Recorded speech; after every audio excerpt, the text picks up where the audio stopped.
Heart beat scan ఒక్క second లోనే world class 640 slide CT scan ఇప్పుడు మీ విస్టా ఇమేజింగ్ బంజారా హిల్స్ లో.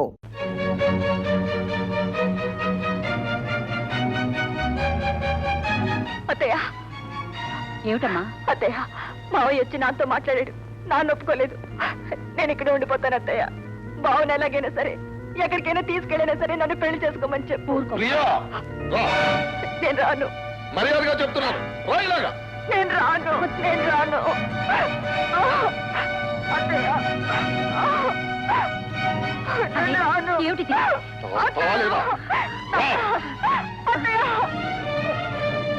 ఆ బావగారు రావాలా? వాడు వచ్చి నిన్ను కాపాడాలా? అసలు నీదిగాదే ఈ తప్పు. ఈ సినిమాలు తీసేవాళ్ళని అనాలి. వీళ్ళు సినిమాలు తీసి తీసి పెళ్లిగా ఆడపిల్ల ఎలా ఎదురు తిరగాలో, ఎలా ప్రేమించాలో, ఎలా పెళ్లి చేసుకోవాలో నేర్పి పాడు చేస్తున్నారు. నేను చెప్తున్నాను, నేను ఖాయపరిచిన సంబంధమే నువ్వు చేసుకోవాలి. ఏ బావ నేనేమైనా చేసుకుంటానన్నా? చిన్నప్పటి నుంచి బావే నీ మొగుడు, బావే నీ మొగుడు మీరే కలిసి తిరగమంది. మేం కలిసి ఉన్నప్పుడు మీరిద్దరూ మొగుడు పెళ్ళాలే. ఇప్పుడు కాదంటున్నా. అంత మీ ఇష్టమే. మా ఇష్టం కాక నీ ఇష్టమా? మీరెప్పుడు ఎవరు మొగుడంటే వాళ్ళతో కాపురం చేయాల్సిందేనా? పిచ్చి పిచ్చిగా మాట్లాడు. నోరు మూసుకు పడుండు. కాలు బయట పెట్టావా విరగొట్టేస్తాను, జాగ్రత్త.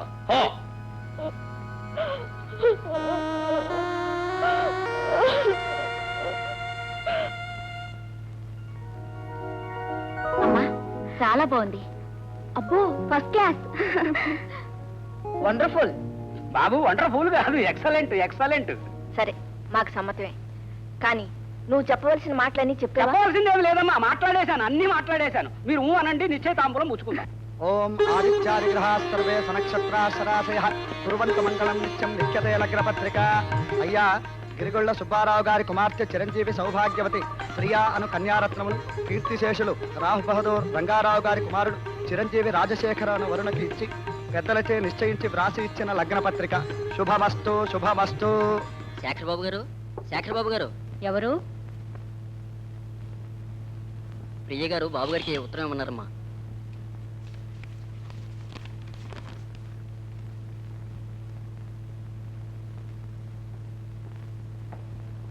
ఏమిటమ్మా? ప్రియకి హడావిడిగా రాత్రి రాత్రి ముహూర్తం పెట్టి పెళ్లి చేస్తారట. అందుకని నిన్ను వెంటనే అక్కడ రమ్మంది. ఆ ముహూర్తానికే మీ ఇద్దరికీ పెళ్లి జరగాలని, లేకపోతే చచ్చిపోతానని రాసింది. నువ్వు తొందరగా వెళ్ళి బాబు. ఆగు. ఎక్కడికి వెళ్ళావు? ఎక్కడికి వెళ్ళావో నిజం చెప్పు. అమ్మాయి గారు శేఖర్ బాబుకి లెటర్ ఇచ్చడమన్నారండి. ఇచ్చావా? ఇచ్చానండి. ఏమన్నారు? ఆయన లేరండి, వారి అమ్మగారికి ఇచ్చానండి. అమ్మాయి గారు అడిగితే వారికి ఉత్తరం ఇచ్చాను, ఉత్తరాన్ని ముక్క ముక్కలు చేసిన ఆ మొహాన్ని కొట్టారు, వారికి మీకు ఏమీ సంబంధం లేదని చెప్పమన్నారు అని చెప్పాలి. లేక నీ పీక నొక్కేస్తాను. చెప్తానండి. నేను పక్కనే ఉంటాను. పద. అమ్మగారు, అమ్మగారు. ఇచ్చావా? తీసుకున్నారండి. ఏం చెప్పారు? తీసుకుని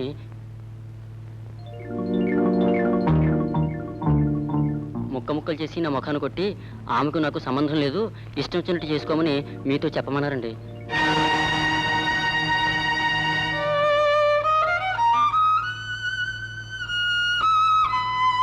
నిజంగా అంత కర్మ పట్టిన రోజున అతను అక్కర్లేదు, అతను కూతురు అక్కర్లేదు, అసలు పెళ్లి అక్కర్లేదు. శేఖర్ బాబు, శేఖర్ బాబు, మీ నాన్నగారికి గుండెపోటు వచ్చింది. అలాగా? రాజుగారు హాస్పిటల్లో చేర్పింది. అయితే అర్జెంటుకు నువ్వు వెళ్ళి మా అమ్మని తీసుకురా.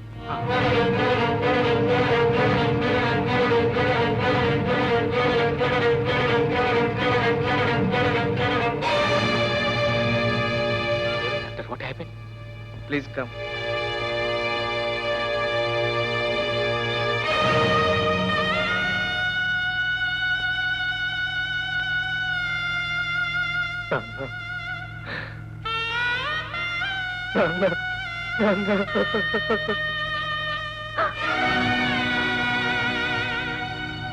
ఏమండి?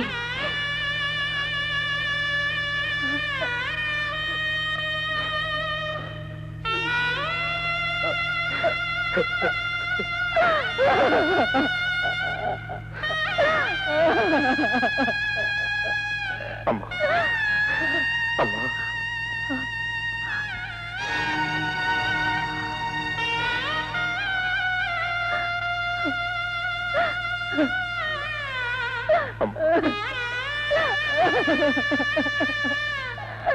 బాబు ఊరుకోమ్మా.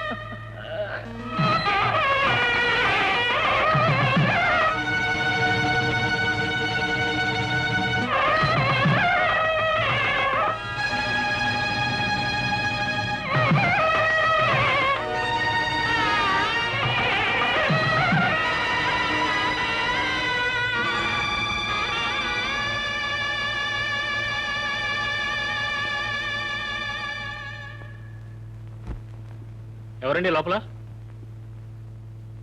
ప్రియమ్మ గారి పెళ్ళి అయిపోయిందండి. ఎంత పని చేసావు ప్రియ.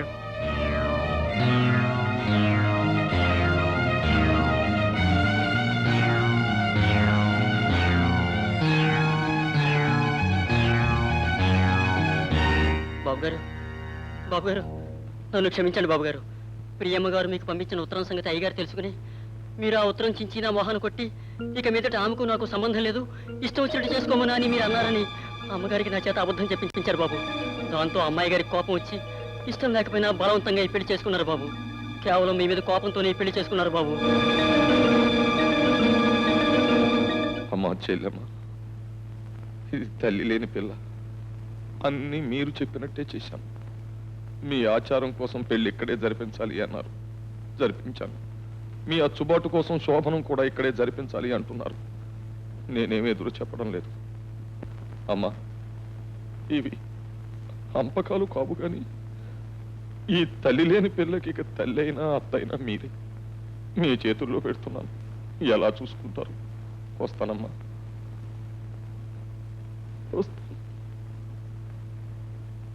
వస్తానమ్మా.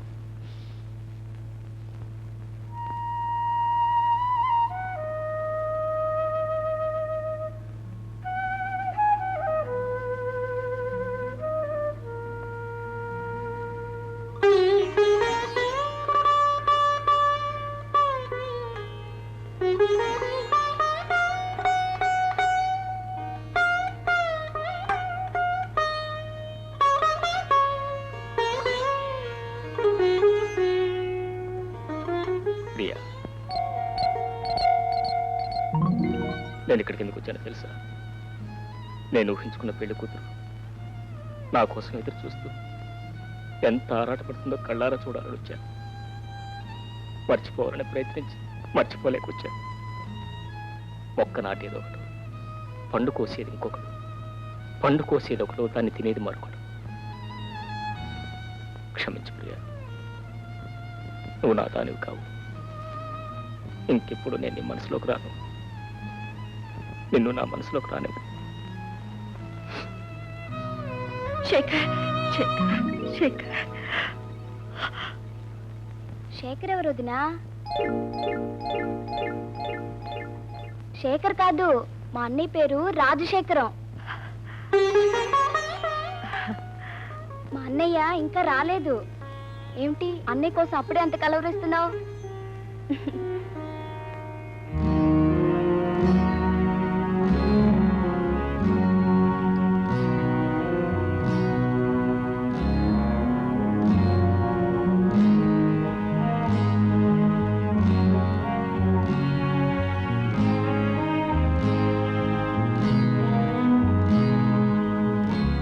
అమ్మా అమ్మా, కనిపించారా? అన్ని చోట్ల వెతికామమ్మా, అయ్యగారు ఎక్కడ కనిపించలేదు. సరే, మీరు వెళ్ళండి. అలాగేనమ్మా. అమ్మా, ఆ, మీరు చెప్పిన అన్ని చోట్లకి ఫోన్ చేశాను, ఎక్కడా లేరు. మరి ఇవాళకి ఎక్కడ ఉన్నారో ఏమో.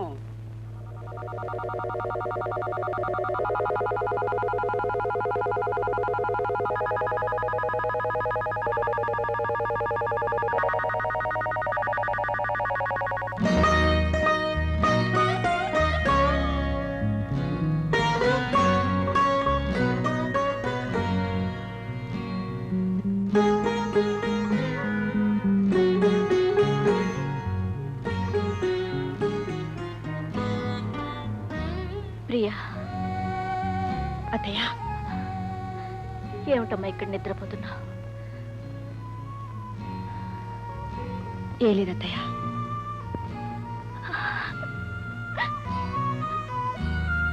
ఏమైంది అత్తయ్య? నీ దురదృష్టానికి నా కర్మకి ఏడుస్తున్నానమ్మా. అత్తయ్య, నీ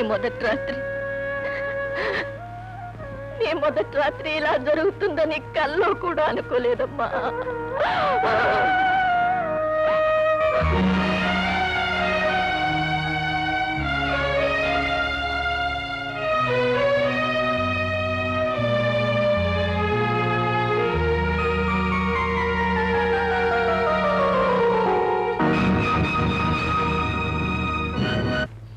అయిందా?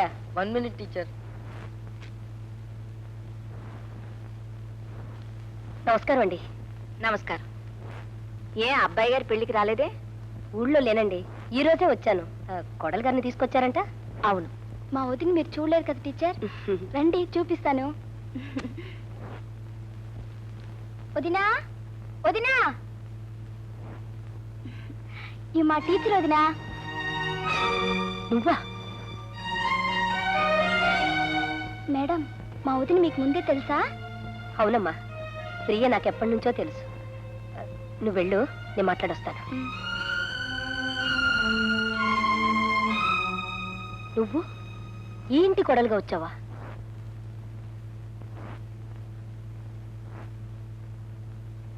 మరి శేఖర్ బాబుతో నీ పెళ్ళేమైందమ్మా? మనం అనుకున్నవన్నీ జరుగుతాయా? ఎందుకు జరగలేదు? దేవదాసు పార్వతుల పెళ్ళిందు జరగలేదు, లైలా మజ్నుల పెళ్ళిందు జరగలేదు, అనార్కలి పెళ్ళిందు జరగలేదు. ఆ రోజులు వేరమ్మా. ఆ రోజులైనా ఏ రోజులైనా పెళ్లికి మూడులో మూడేగా. పెద్దవాళ్ళు కాదన్నా సరే తెగించి వచ్చైనా శేఖర్ బాబు నిన్ను పెళ్లి చేసుకోవాలి అని నేను ఎదురు చూశాను. ఏ రాలేదా? రాలేదు కాబట్టి పెళ్లి చేసుకున్నాను. ఎందుకు రాలేదు? వాళ్ళ పెద్దవాళ్ళ కోసం, వాళ్ళ పంతాల కోసం, వాళ్ళ పట్టింపుల కోసం. ప్రియా, నేనొక్క మాట అడుగుతాను, చెప్తావా? ఇష్టపడి ఈ పెళ్లి చేసుకున్నావా? చెప్పు ప్రియా, నిజంగా ఇష్టపడి ఈ పెళ్లి చేసుకున్నావా? ఆ రోజు పార్వతి ఇష్టపడే పెళ్లి చేసుకుందా. అంటే శేఖర్ బాబు నీ మనసులోంచి వెళ్ళిపోయినట్టేగా? లేదు. లేదా? ఇంకా అతనికి నీ మనసులో చోటుందంటే పెళ్లి చేసుకున్న ఇతనికి చోట్లేనట్టేగా? ఉంది. ఏమిటి ప్రియా, ఏమిటి నువ్వు అనేది? నీ మనసులో ఇతనికి చోటుంది, అతనికి చోటుందా? రమాదేవి గారు, మనసు, చోటు, ఉండడం లేకపోవడం కేవలం ఒక కట్టు కదా. చిన్నప్పటి నుంచి ప్రేమించుకుని నిన్నటిదాకా పెళ్లి చేసుకుందామనుకుని ఏ పరిస్థితుల్లోనైనా ఆ పెళ్లి జరగకపోతే వెంటనే ఆ వ్యక్తి ఆ మనసులోంచి వెళ్ళిపోతాడా? ఆ మన్నాడే మరొకరితో పెళ్లి జరిగితే అర్జెంటుగా ఆ వ్యక్తి ఆ మనసులోకి వచ్చేస్తాడా? చెప్పండి, ప్రేమించుకున్న వాళ్ళందరూ పెళ్లి చేసుకోగలరా? పెళ్లి చేసుకోలేనంత మాత్రాన ఆ భర్తలకు మనసు లేకపోతున్నారా? ఆ భర్తలతో కాపురం చేయలేకపోతున్నారా? చెప్పండి. ప్రేమించటానికి మనసిచ్చిన భగవంతుడు మర్చిపోవడానికి కూడా మనసిచ్చాడు. ప్రేమించిన వాడికి మనసివ్వమని చెప్పిన భగవంతుడు పెళ్లి చేసుకున్నవాడికి కూడా ఆ మనసులో చోటు ఇవ్వమని చెప్పాడు. ఏ మనిషికి ఒకే మనసు ఉండదు. అలా ఉంది అంటే అది కేవలం అబద్ధం, ఆత్మద్రోహం, ఆత్మవంచన. కొంతమందికి తీపి మీద మనసుంటుంది, కొంతమందికి కారం మీద మనసుంటుంది, కొందరికి తీపి కారం రెండిటి మీద మనసుంటుంది. తీపి తినాలనుకునే మనసు కారం తినలేదా? ఒక్కొక్కసారి ఇష్టం ఉన్నా లేకపోయినా గత్యంతరం లేక చేదు విషయం కూడా తినాల్సి వస్తుంది. బహుశా నా పెళ్లి కూడా అదేనేమో.